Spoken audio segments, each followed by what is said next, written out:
कैसे लड़कियों के जाल में फंस गए 48 बड़े नेता। मंत्री के खुलासे से दिल्ली तक मचा बवाल। क्या शाह लेंगे हनी ट्रैप केस में बड़ा एक्शन।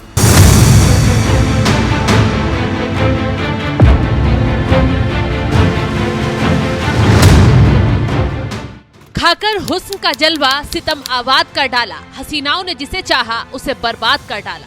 ये शेर इस वक्त केंद्र के नेताओं से लेकर राज्य के राजनेताओं तक सटीक बैठ रहा है, जो हुस्न के जाल में फंसकर अपने ही लिए काल बुला रहे हैं। दरअसल कर्नाटक के नेता कैसे हनी ट्रैप का शिकार हो रहे हैं, इस पर भयंकर खुलासा हुआ है, जिसने दिल्ली तक सियासी पारा हाई कर दिया है। कर्नाटक में एक मंत्री के हनी ट्रैप में फंसने की अफवाहों ने एक बड़े राजनीतिक विवाद को खड़ा कर दिया, जिसमें दावा किया जा रहा है केंद्रीय नेताओं समेत करीब 48 राजनेता इस तरह के राजनीतिक जाल में फंस चुके हैं। कर्नाटक के सहकारिता मंत्री के.एन. राजन्ना ने विधानसभा से स्वीकार किया कि केंद्रीय नेताओं समेत कम से कम 48 राजनेता हनी ट्रैप में फंस चुके हैं।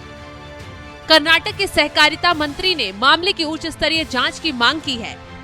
अब नेताओं का हनी ट्रैप में फंसने के मामले का खुलासा होना बेहद गंभीर मामला हो गया है। कर्नाटक में इसको लेकर बवाल मचा हुआ है। सिर्फ सत्ता पक्ष ही नहीं बल्कि विपक्ष के नेता भी इस मामले पर जांच की मांग तेजी से कर रहे हैं। वहीं अब लोक निर्माण मंत्री सतीश जाखरी होली ने इस मामले की पुष्टि की और उन्होंने बयान देते हुए कहा कि ये गंभीर मामला है, इसकी जांच तेजी से होनी चाहिए। ये पहली बार नहीं है, कर्नाटक में 20 साल से हो रहा है। हर पार्टी का इसका विक्टिम है। BJP, JDS, Congress, officials, senior politician सब लोग इसके विक्टिम है। इसके लिए हमने मांग किया, इसका एक कंप्लीट होना चाहिए, उसके आधार पे जांच होना चाहिए। आपकी सरकार के प्रभावी मंत्री के ऊपर भी कोशिश की है? 2 बार तो अटेम्प्ट किया है मगर कामयाब नहीं हुआ है। उसके बारे में हमने भी डिस्कशन किया है।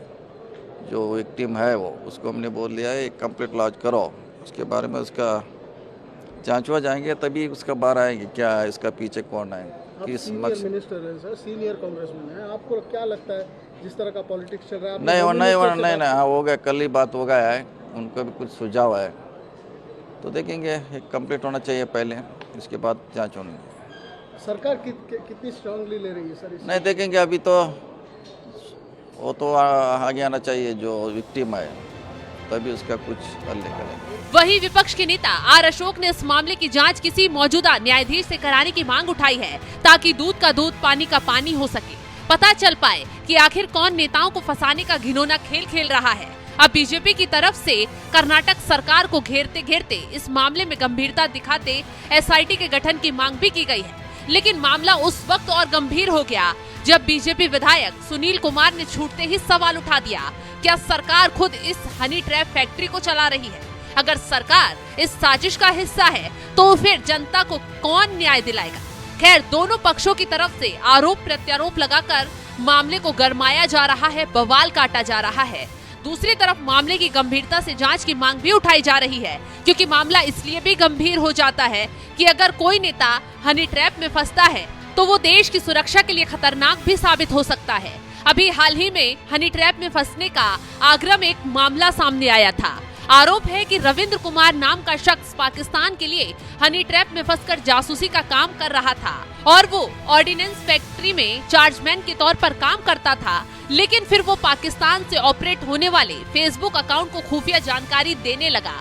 ये अकाउंट नेहा शर्मा के नाम पर चल रहा था। जब खुलासा हुआ तो जांच एजेंसियों के पैरों तले भी जमीन खिसक गई।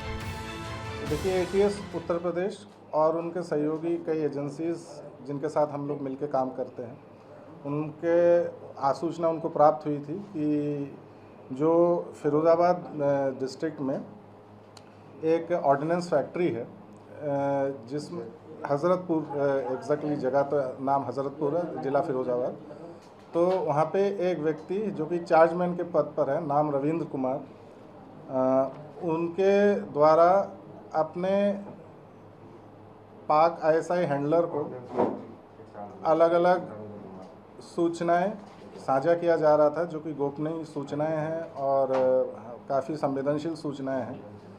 तो इसी बात पे काम करते हुए हमारे आगरा यूनिट द्वारा उक्त रविंद्र कुमार से प्रारंभिक पूछताछ कल की गई एवं विस्तृत पूछताछ हेतु उसको फिर एटीएस मुख्यालय बुलाया गया, जहां पे ये प्रमाणित हुआ कि उसके द्वारा नेहा नाम के एक हैंडलर के माध्यम से काफ़ी संवेदनशील सूचनाएं जो है उन साझा किया गया, जो कि करने के वो हकदार नहीं था, उसके पास में आना भी नहीं चाहिए था।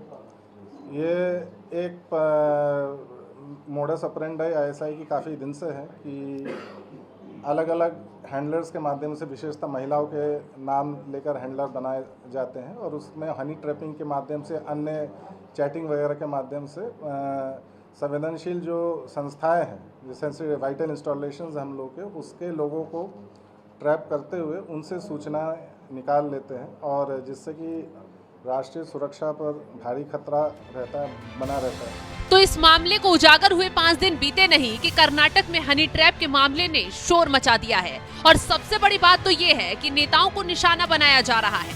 खैर, अब जांच शुरू होगी तो सामने आएगा कि आखिर कौन ये घिनौना खेल खेल रहा था और कौन क्यों नेताओं को फंसाने की कोशिश कर रहा है।